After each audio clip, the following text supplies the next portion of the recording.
Let's see if I've missed anything. Mentors are complementary and supplementary, not an alternative.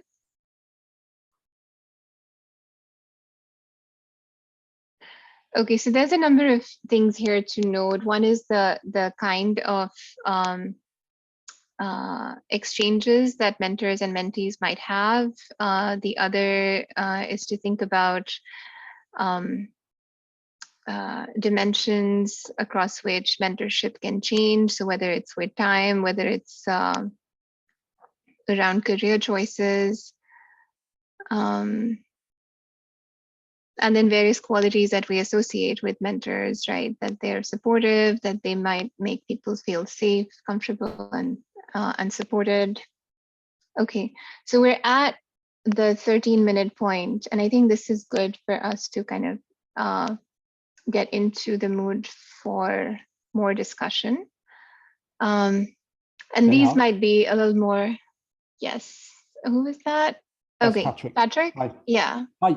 I wonder whether it's worth just having a couple of minutes about what mentoring is about. Is it, I don't know if we're being too sort of implicit about it, in a sense. It's like, what sort of advice or support might a mentor provide? And because I think in a lot of terms, but my sort of complementary, supplementary is like, well, if you're at Carnegie Mellon, you've got like a great supervisor and team and probably got a lot of access to advice. That needs there might be very different to someone studying at, in a university where their supervisor's not very well connected into the community, or not even an HCI researcher at all. So I just wondered, is it worth sort of just briefly chatting about the sorts of things people want, maybe? Yeah, I think so. I definitely think that some of that will come up as we talk about, and maybe that is something to emphasize when we talk about the next question, which is around good mentorship programs that you've seen and experienced.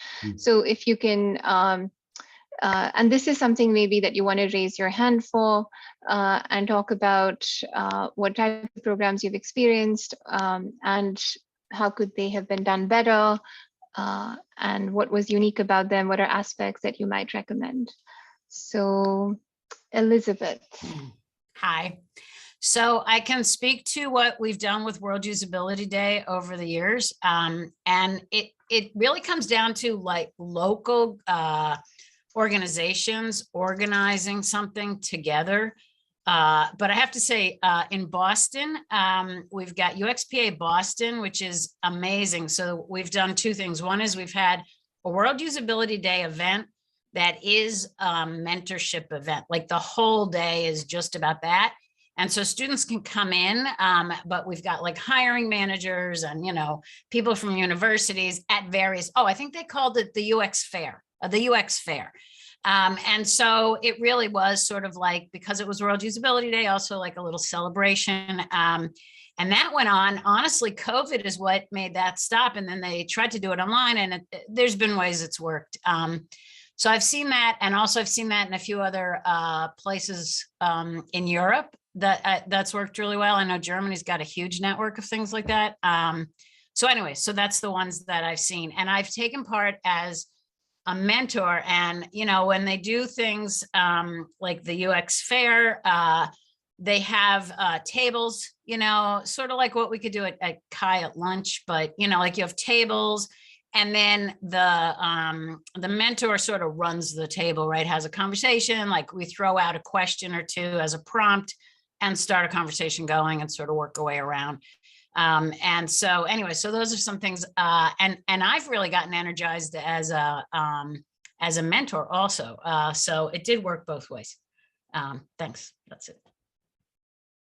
Do you want to say something about the content that was exchanged around these tables? Yeah, so there was a committee, both when they did the UXPA Boston sometimes has these day-long conferences where like 1,000 people come, and they used the same strategy for like the session and a whole day, right? There was a committee of, say, someone from hiring manager world and academia and a few other people, and then they put together a list of questions for prompts. And then when I was the mentor, I would just say, well, do you guys want to talk about this or that? You know, I'd give them two, and then we'd sort of, that would be an icebreaker, and then we'd sort of move through it. But having the committee really, really helped, because then we could have a little brainstorming. I mean, it was also, remember, it was the days we used to get together in the evening and have a glass of wine or whatever, you know, so it's like an activity for us, and we could share what we were thinking about what's going on in Boston right now. And it was just such a nice mix of practitioners and researchers, and the whole thing was about mentors. So it really, you know, it was very enriching. So. Well, thank you, Elizabeth. So this was a one-day event. Is that correct? So there was two ways we did it. Yeah, no. So we did the UX Fair on World Usability Day. And that was often, though, that was like maybe sometimes even an evening, like, you know, snacks and then an evening thing. But sometimes we'd have, it really depended. Sometimes it would be sponsored by like Google or Microsoft, and there, you know, there would be these big activities, and then they could go the whole day. But then there was also UXPA Boston has their annual day-long conference, and that it was also a session or maybe a couple of sessions at that conference as well. It's scalable. That whole model is really scalable and works nicely. Yeah. Thank you. And if you can share any links to the, so I just made some quick notes in the document. If you can share any links right next to your name, that would be great. Michael? Yep. Michael? Can you unmute? I'm sorry, I keep on doing that. Now I'm off mute. I'd like to rattle off almost bullet items because there's to give a sense of the range of possibilities. One version of mentoring that I've been involved in now for several years, unfortunately now defunct, was the CHI Early Career Development Symposium or Early Career Symposium. A full-day session, people who were within 5 years of their terminal degree, 5 years after their terminal degree, trying to figure out, well, how do I become a professional in this field? And so, full stop. New bullet item. Sort of maybe at a different extreme, there's the queer SIG, which asked for mentors, and you didn't have to be queer to be a mentor. Being queer friendly was probably a good idea. And that's sort of about, well, coming into a field with some kind of prejudice against you. How do you make your way? A third example might be, and Kata, I hope you'll comment on this too. Kata and I were subcommittee co-chairs for DIS last year. We invited a lot of pretty much early career associate chairs, and we mentored the associate chairs about how to be associate chairs. And it was wonderful. I think we all had a wonderful time. But we also know that associate chairs sometimes have to mentor reviewers about how to write good reviews. And so I've been, when I made the comment earlier about we might want to talk about time and mind space, if we decide that we want to formalize that kind of thing, then we may want to reduce the workload on whoever it is that we're talking about, subcommittee co-chairs or ACs or something, so that they can do the mentoring, which of course is hard work and wonderful work and time consuming and sometimes passion consuming. So as we move forward on this, we might want to think about everybody's not workload, but heart load in doing this kind of work. There's more examples. CSCW Student Reviewer Mentoring Program is another good one. I'm still doing bullet items and I'm taking off other people's time, so I'm going to stop talking now. Thanks, Michael. If you can add any links to these, so I have created those bullet items in the document, that would be great. Pranjal. Yes. So in May 2020, with SIGCHI chapter, when pandemic hit us, we started SCI and design mentorship clinics. Those were conducted virtually. The intention of those clinics were, there are many bachelor's and master's design student in India, and to also capture the South Asian community, and also people who are going into industry who have just 1 year, 2 years of experience, are very much interested, or most of the time they are self-taught designers and they want to get into the SCI. So the intention of to bring them together, the modality of those virtual events was that first a a professor or someone who knows what is SCI research will come and give a small half an hour conversation, will talk us a little bit about what is SCI research, how to write a research paper. And then next half an hour or 45 minutes, what we will do, we will let the other person from the student perspective, or from the student or any first year or second year industry person to come and speak about their idea, so that the knowledge is getting shared as well as someone is sharing what they want to work on, so that those students could come and collaborate. That was the intention. But the larger goal was how to do the SCI research, and then we also incorporated giving chance for the students to share their work. Very cool. Thank you, Pranjal. I just want to read some of the comments in the chat. So Patrick says, I think it's worth contrasting one-shot mentoring from more extended forms. Absolutely. And Kale also said, this is what I was wanting to flag as well, guidance versus mentoring as an ongoing relationship. And then Elizabeth says, Patrick makes a good point. Sometimes a one-shot mentoring can lead to more extended, but it has to be made explicit. And okay, I see Navina's hand up. Going off of the conversation in the chat, I think CSST did a really great job of that. I was able to attend in last summer in 2021, and there's, I mean, I think about 3 people are matched to like a specific mentor, and you get to talk to that mentor. Like every single person in the group gets to have this extended 1 hour long conversation, and the other 2 get to observe, and that was really enriching. And then the chairs did a really great job of saying it's not just this session that this relationship should matter. You should feel free to reach out to them or any of the more senior people in this group. So I thought that was really valuable, and they created the infrastructure for that. Like they left the like contact information, like the Slack group and everything, so that we could continue. And do you think this was a good example of a continuing relationship? Kind of what Elizabeth was saying in the group, like one shot and with an invitation to an extended relationship.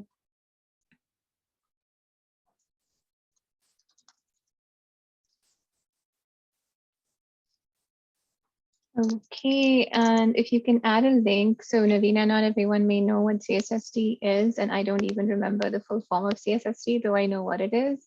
I think Center for Social Studies of Technology or something like that. Consortium yeah, oh, sorry. Oh, consortium. Yeah.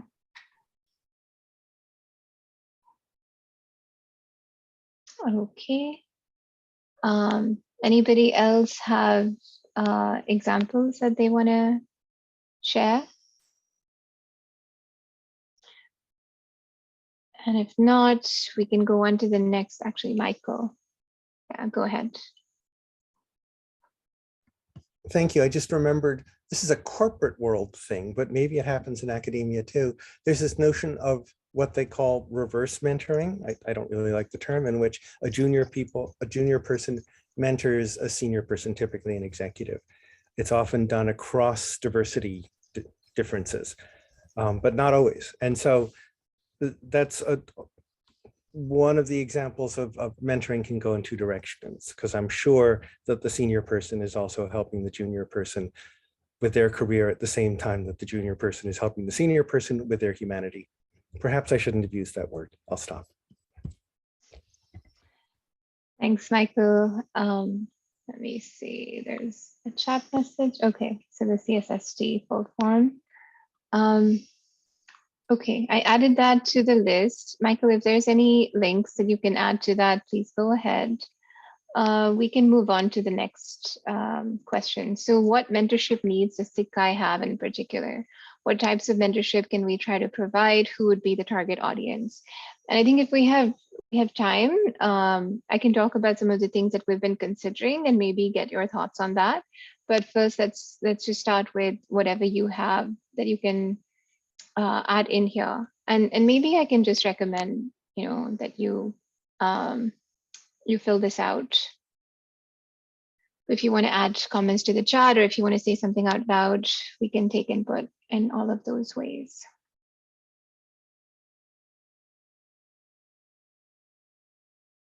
meaning to say, please go ahead and add bullets in the document.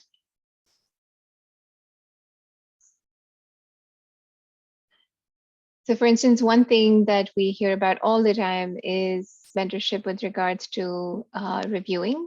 And I think, Patrick, you brought this up in the past, and Melissa has as well.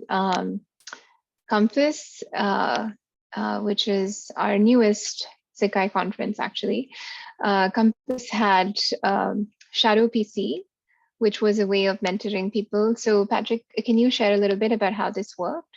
Sure. So it was the idea that people who have not even necessarily even had a paper published before or haven't had any experience of a program committee access to that, understanding what goes on there, which can help you as an author, obviously, but also building a track record of reviewing for a conference is hard if you're not recognized in a field and a PC isn't. So literally, Delvin Vargas and Hafini and a group of them ran multiple sessions. So it was a call out, never been on a PC before, and literally we took papers that were submitted, and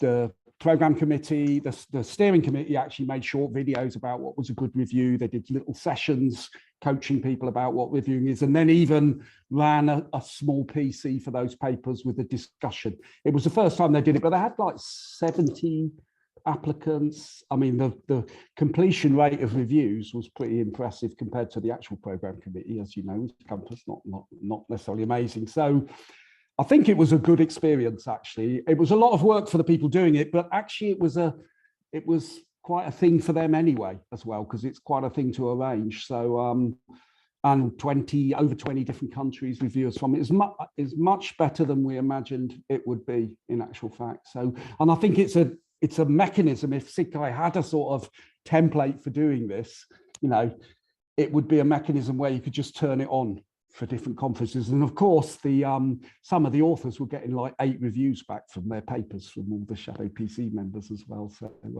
So I liked it. It worked well, and there was clearly a demand. And this was done last year, correct? Yeah, Did they do it this year as well? Because I think the deadlines, are they ongoing or have they just Compass is, I don't know. I'm not involved this year, actually. So okay. I don't know if they're doing it this year. But with Dalvin's written something about it, actually. I'll get him to mail you it if you want. It's it's a good description. That would be great. So Pranjal says, I had been part of the Compass Shadow PC committee, the same mentoring I got in CHI 2019 for the LBW committee. Cool. So Pranjal, do you want to share anything out loud? In the Compass Shadow PC committee, we got to really see how rating really affects the paper, because we, when we write papers, but we also need to rate the papers and how does a PC come and discuss.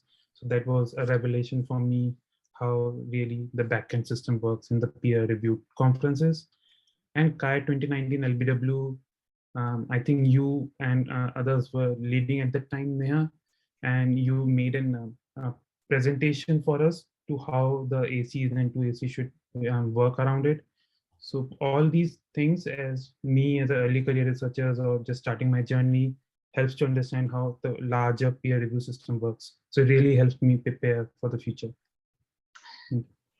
Right. Thank you, Pranjal. Yeah, that was CHI 2020, the year that the pandemic first hit. So one question there is also, like, we create these resources and then they kind of die out. And I wonder if that's other people's experience also. Like Michael, you've talked about a bunch of different mentoring programs. And I think one thing that I've definitely seen is that there's a lot of resources around, say, CHI reviewing, right? And we keep producing them over and over. Any thoughts on how we can try to cut down on that labor?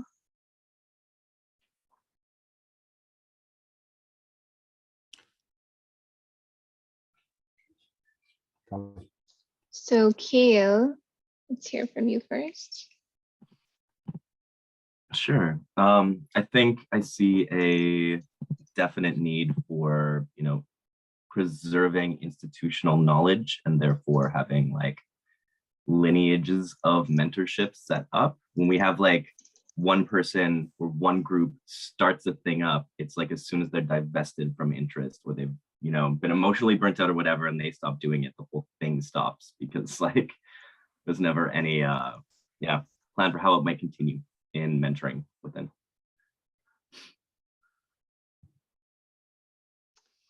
Pranjal? Adding on to Kyle itself, how these efforts could be sustainable. But one of the thing is those PPTs are still shared with us in a Google Drive, which you made during those LBW committee thing. So one of the thing, and can there be a website in the SIGCHI.org, a repository of all these resources? Because these resources are right now on different platforms. Can there be one particular place? And can the committee come and suggest, hey, add this thing as well? And the administrator could collect all those repositories. Thank you, Pranjal. And Patrick? So on that point of sort of sustaining resources, it's a bit like, you know, I think that might be a role that SIGCHI can play. Yeah. So it's sort of, you know, it's not that someone's going to be allocated to maintain the resources. It's that when TAE or Compass or DIS or whatever, if there was a structure, a mentoring structure, you know, like a shadow PC or something else, that is essentially a sort of repeatable process, which, when you know what it's like when you run a conference, it's like, oh, let's find someone to chair this, and it's like, oh, how could we explain to them what it's done? And most people build on their sort of tacit knowledge of these things anyway. So it's almost like, is that the role SIGCHI can play, that you could have a model that SIGCHI conferences can just pick up and use, and people running that would then refresh those resources? I don't think it's so different between organizations, but something like a shadow program committee or a shadow review committee it's a start, or maybe one of the other in-person ones at conferences. So I think that is a role SIGCHI can play, really, as an infrastructure for the other conferences. Do you get what I mean? It's sort of that I see that as a sort of sustainable, the way SIGCHI could add most to it. Yeah, thank you for that. And I think we do find ourselves in a position repeatedly where we're communicating with different conferences. And so this would be one way to also communicate best practices to different conferences. Before we move on from here, is there a discussion we need to have about who the target audience would be? I imagine that this is generally kind of early career and students, new reviewers, but anything more that we'd like to add to that, Tammy? Yes, well, I guess I wanted to say, like, I think we need to think also about underrepresented groups. So like the groups in CHI that we don't hear from as much, and that we know we need, that are represented in our membership, but that we don't have as much representation of, you know, in our leadership, and, you know, things like that. I think it will be important that we have specific mentoring geared towards those groups. And, you know, we may need some, I know that there's like the CHI-Me group that does mentoring for underrepresented groups and things like that too. But I think we also need really targeted recruitment efforts across the board in our mentorship opportunities for these groups. With regards to CHI-Me, could you add that, Tammy, to the good, you know, the examples of mentorship programs? That would be great. Thank you. Michael. We said a moment ago, well, it might be new reviewers, junior people. I guess I do want to say this: good mentoring is bidirectional. We all need to be mentored at all the points in our careers. And so it might eventually make sense to have a group of junior people who are ready to mentor senior people like, well, me.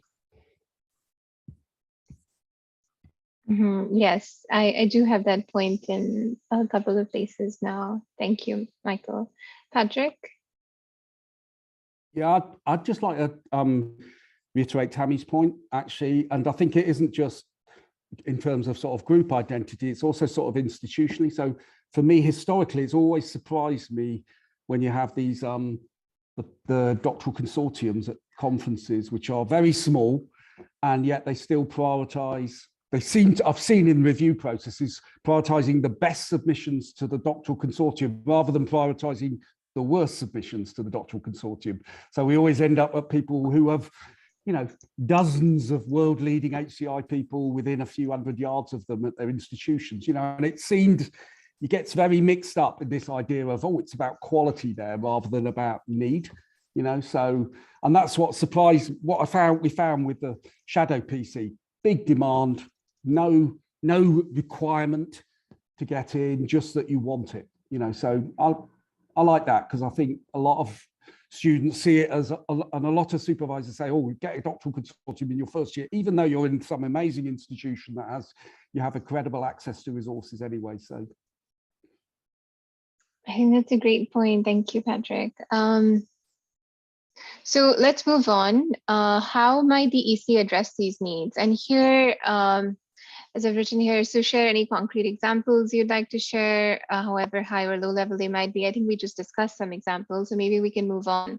So you could write, for instance, that there's a need to train or to mentor ACs to be generous in their reviewing practices. This is something that comes up every year with Kai, for instance.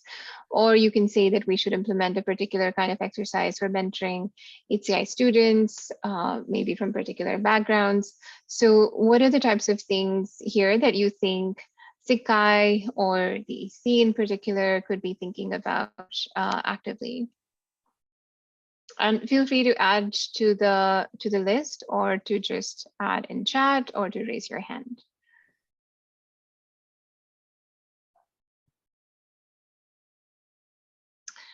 Rick. Hi, yes. I just wanted to follow up a comment that I left in the thing, that I think mentorship is really important to have at sort of multi-scale. So this is something that I think Michael was alluding to a minute ago, where what is the desired outcome of the EC addressing these needs, for example, or because you can mentor someone to become a reviewer, but then eventually you might need to mentor that reviewer to become a PC member, and then you might eventually need to mentor a PC member to become a general chair, or whatever the case may be. So I think that it's thinking of mentorship as sort of a monolith is maybe not the most helpful way of looking at it. And I'll leave it there. Thank you. Mm-hmm. Thank you, Rick. Other comments?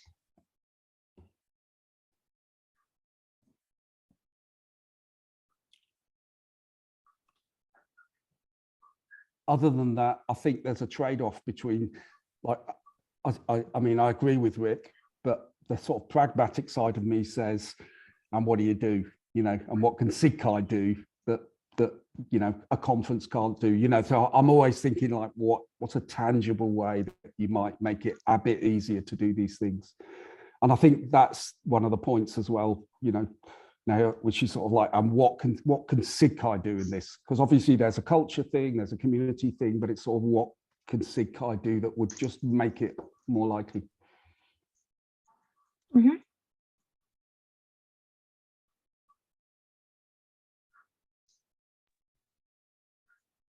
My experience, we always think mentorship is for being a researcher, but it could be more than doing research. People may not need always mentorship on doing a research. It's on smaller projects in industry, on different aspects. But we need to find a boundary. I do not know if that necessary or not. Yeah, and feel free to add to the doc, Pranjal. I've added some bullet points, but you can flesh them out more if you want. Tammy? I was just gonna say, I hope this is like a direct answer to your well, I don't know how directly it answers your question, but one thing that came to me as we were talking was one of the things, or an example for me from another field, something that I learned from another field. One of my best friends is a real estate agent, and she was telling me about how she has a I forgot what she called it, but it was like a real estate mentor, right? So it was like somebody that she reached out to that's like, at a level above her that she wouldn't feel comfortable saying, hey, I gotta miss this meeting, or hey, I didn't get this thing done, or something like that. Someone that she was like actively sort of like nervous to talk to, that was going to push her and hold her accountable. And so I was like, well, I need a faculty, mentor like that. And so I reached out to a professor at another school who's like, sort of one of my like academic sheroes. And, I asked her to be my mentor like that. And we just meet monthly. And it's not that we have like a specific set of things that we talk about, but she knows my goals. She knows like, my personal struggles and things like that. And she can guide me out of, her understanding of all of that and where she is right now too. And so I guess I say all that, I don't know how you formalize that or anything, but maybe if that's if things like that could become the culture that we expect, that like, I want to be like that type of mentor. So if we have that sort of culture within the community, people might be willing to do that and to reach out to people. Thanks, Tammy. And I've added a bullet, if you can flesh this out a bit in the document. And what you said, right, like creating a culture, I think that is so important. So thinking about how we can actually create a culture around mentorship, and where different activities that might be research related or might be, say, education related or leadership related can also have a mentorship component to them. So really kind of keeping that in mind as a priority that we always come back to. Michael? Thanks. I've been thinking, we've had 2 years of training ourselves about remote work and remote relationships, which are one way that people who are already at the margins can maybe find a mentor if we make a good matchmaking service, or a good way for people to be able to say, I'd like to be mentored, here are my topics, and then another bunch of people who are willing to visit that site often enough to see whom they could be involved with, whom they could learn from while they are also teaching. Now that we're beginning to slide back into face-to-face stuff, and I, by the way, will not be part of that because I'm immunocompromised and I can't travel and I can't. So I'm kind of permanently remote. And I'm thinking, let's not lose what we learned over the last 2 years. Let's apply that, especially for mentoring for people who can't get to conferences. I'm not asking for someone to mentor me, but I'm thinking some people can't get to conferences because they're in a different part of the world and they have no funding, or childcare is still a mess, especially in the United States. So let's hold on to what we've learned and apply it to this very, very important human need. Sorry, that was a sermon. Thanks, Michael. What was shared in the chat? So Kale says, yes, Tammy, those informal relationships are some of my most cherished ones. I think SIGCHI can definitely figure out ways to facilitate those, or at least help create more opportunities for them. I want to make sure that we have space to discuss everything that people have in mind, but also, I mean, there are some things that we've been thinking about at the EC for different audiences. So there's a program that we're hoping to support, and our goal here is to actually support people in the community who are really passionate about kind of launching initiatives and would like to target different groups of people. So one initiative that we're looking into, for instance, is for students. So students from different countries, different programs coming together in a design competition once a year, and what that looks like, and how do we engage students in different regions and have them exchange knowledge and research and just their work with one another. That's one area that we're looking at, and those would be, I guess, students who are earlier in their career, and seeing if this opens up opportunities for maybe exposure to research and such. There's another very different kind of end of the spectrum where we're thinking of a program that we do maybe once every couple of years or every 3 years, which looks at conference leadership and community leadership, and thinking about how we create resources for people who are actually leading our conference steering committees. We have 25 conferences, we have different people leading those. And so how do we make those resources stronger? Then there's different formats that people have tried. So for instance, with CHI 2021, there was the mentor circles, which were very popular. And those are probably one-time events, but maybe what Elizabeth mentioned was that they could be extended relationships as well. And then as Pranjal mentioned, this how to write a CHI paper workshops, there's been a few of those, and those have also been popular. So, and those are things that we can easily support through the SIGCHI Development Fund as well, because they don't take a lot of resources, and especially if they're remote, they don't really take any. So along those lines, are there things that you'd like to point out with regards to a particular group within the SIGCHI community, or particular types of programs, or even just priorities in terms of, is it a short-term or a long-term engagement? Anything that we've missed?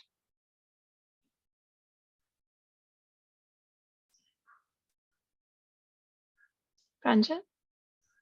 As you mentioned about community leadership, so that would be very beneficial for the SIGCHI chapters, because as far as my experience goes, many people are not aware about what they could do, and there is endless opportunities, but some sort of training for a couple of months, quarterly or something, might be very useful for them.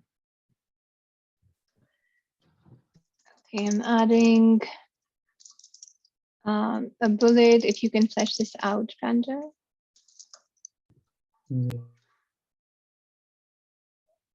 Okay, so the next couple of minutes, if there's anything else that comes to mind.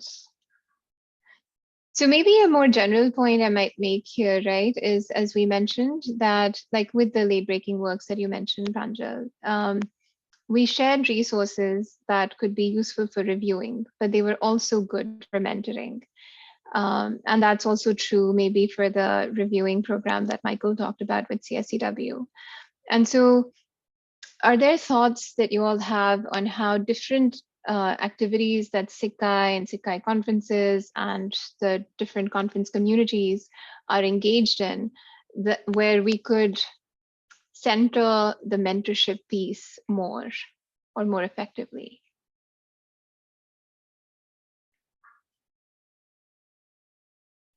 Could you just explain what you mean now? Sorry, I wasn't quite clear what you mean by that. Sorry.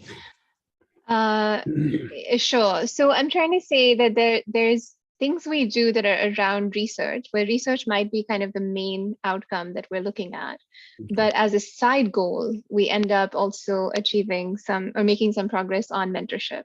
So for instance, if we create resources that are about teaching or training people to do more wholesome reviews, making that kind of a learning exercise, a teaching exercise, as opposed to just, we need these reviews and we need them now, just like you mentioned with the shadow VC, for instance. Yeah. And I know that Stacy had raised her hand. So Stacy.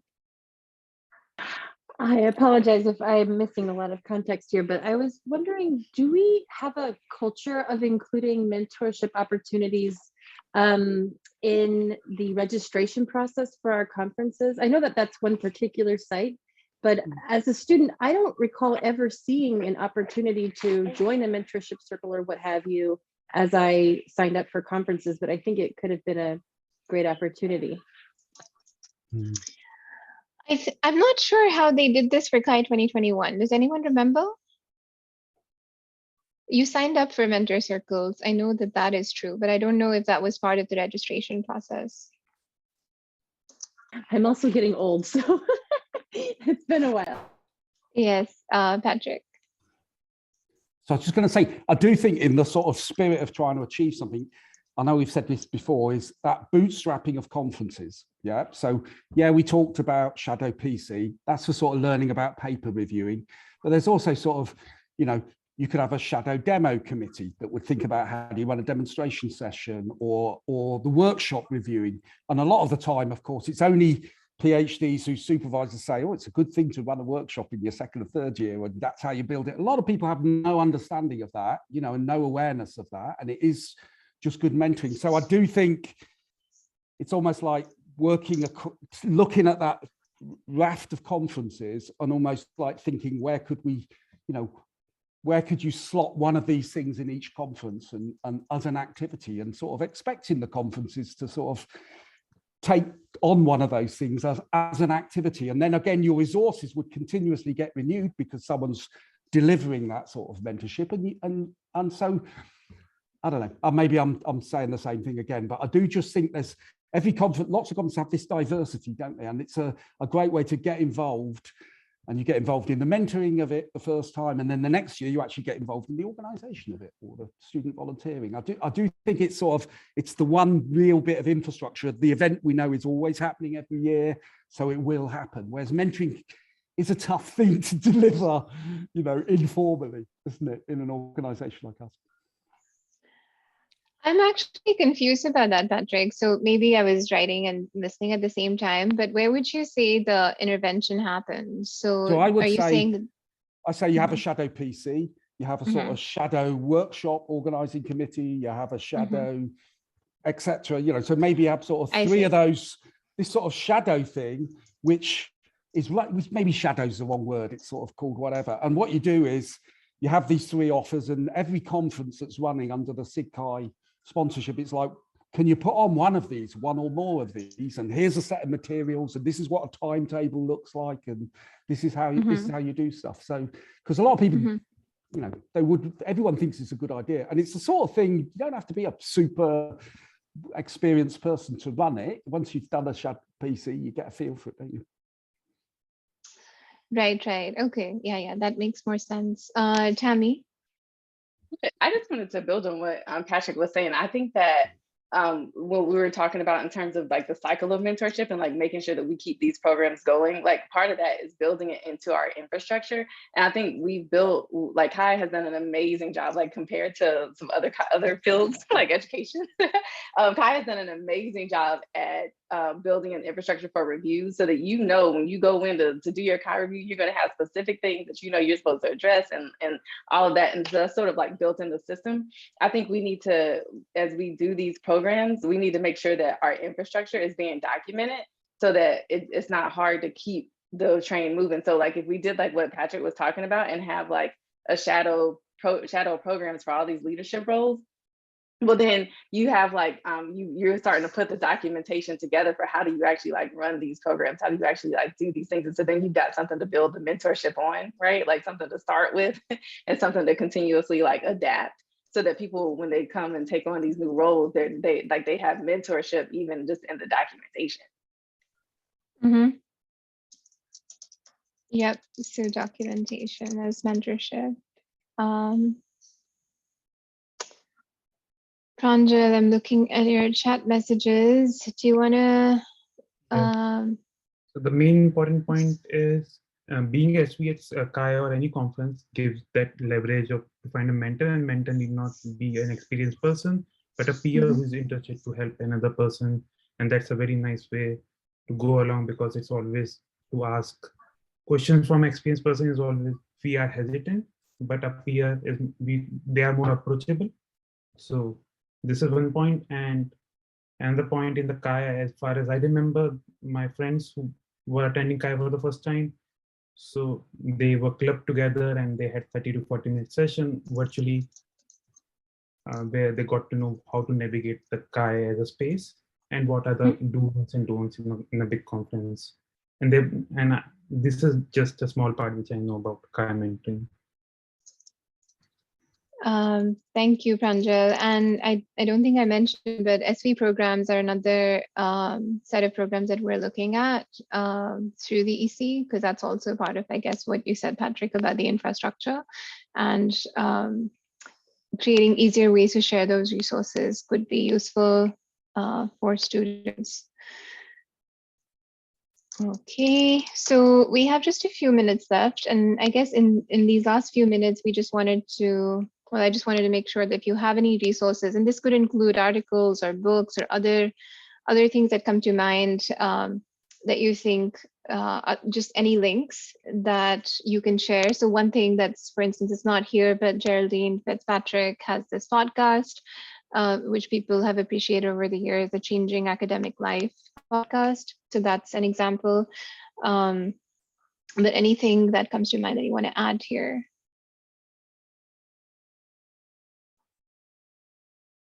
Or any questions you have, or anything you want to add to our list of things?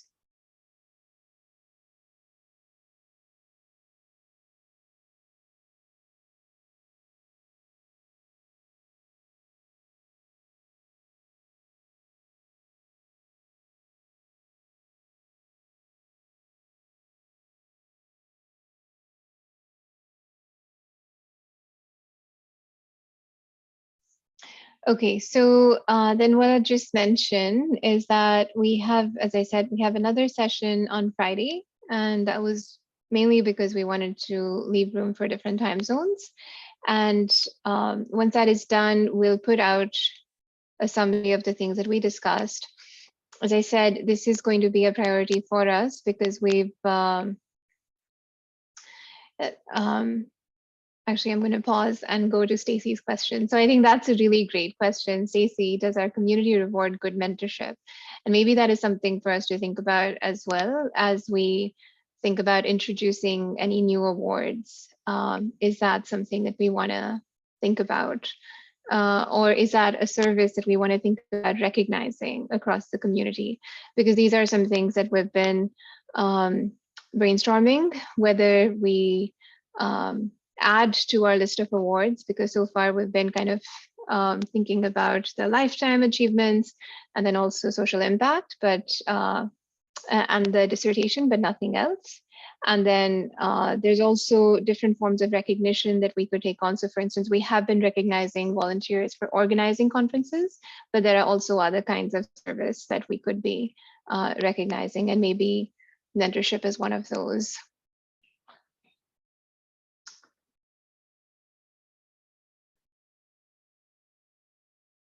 Okay.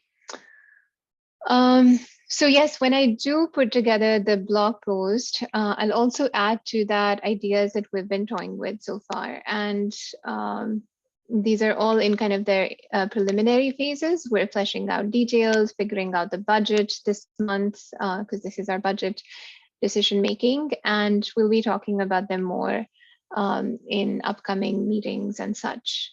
So if you have any things you want to suggest, feel free to email or just come back to one of our open meetings. Patrick? Just one last thought.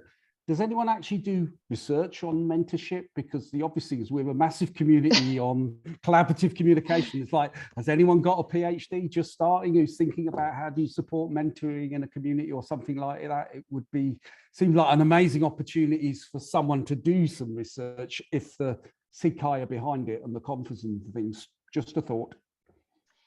That's a great idea. I wonder if there's anything that comes to mind, Tammy, for you, given that you also have one foot in the CS Ed community. But yeah, I can't think of anyone. Yeah, I can't think of anyone that I know is in Chi, but I have to think on that a little bit more, that crosses over. But I know there is a whole body of research on mentorship, Sure. but I have to think about if there's people specifically in HCI that I can think of. I was just thinking there's so many people starting their PhDs at any one time.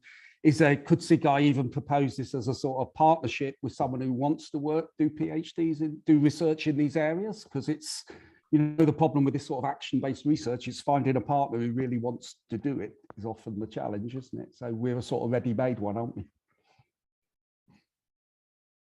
Yeah, we should absolutely keep that in mind, maybe. Okay, these are great links. Thank you for all of these resources. Okay, well, we're over time. We'll be continuing this conversation and we'll be developing this conversation in coming months, I guess years. And yeah, I think that's it for now. So thank you all for joining us. Thank you, Neha, for putting this together. Thank you, Tammy. Thank you for the session. Thanks, Pranjal. Thank you, Kara.